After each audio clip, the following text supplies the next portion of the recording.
Hello, I'm Zhang, and for my senior project video, I'm going to be designing a house.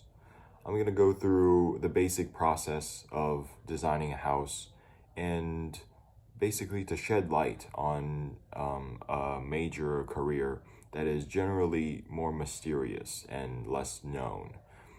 Everyone knows what an engineer does, right? You build robots with Arduinos and wires and programming and stuff like that. But architecture seems easy, designing a house seems easy, and yet there's so many complicated parts and factors that people miss out on. So when we're starting a new design, we always want to know the site first. The site meaning the location of the house. By visiting there, you're able to tell the climate, the geography, if it's on a slope or a hill, the wind patterns, and the sun. The sun is crucial in the design of a house. By using it effectively, we're able to give natural lighting, reduce in heating and cooling even. This process not only saves in lighting, heating, and cooling and energy, but it's also better for our own well-being and health. For this project, the site is sloping and rather long, with the ocean to the east. As we know, in the northern hemisphere, the majority of the sun is coming from the south, meaning with a east-facing site like this, you're faced with a dilemma.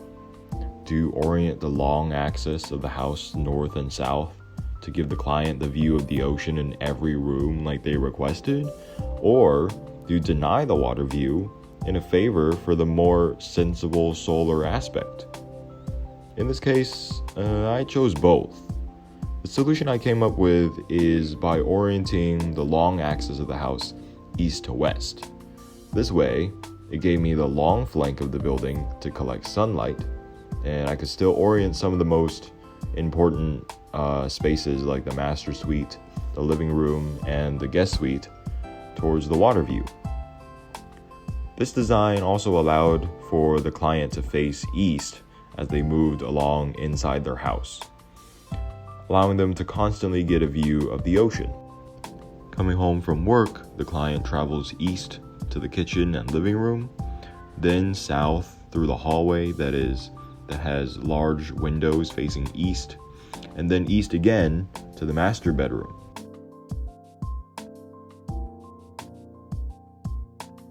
I also took advantage of the sloping site by adding sets of interior steps that mirror the slope, giving each room in the house a different view of the ocean. Similar to a stadium or a movie theater, the person standing in front is not going to be blocking the view of the person standing in the back. Now I could just add a normal roof, but instead I made a sloping roof facing south. This became a very efficient device for capturing sunlight.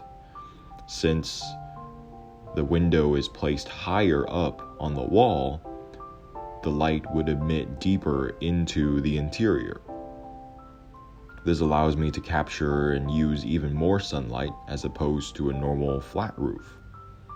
Now, one flaw in having large windows is that in the summer, the harsh sunlight can warm up the house, causing discomfort and higher energy consumption.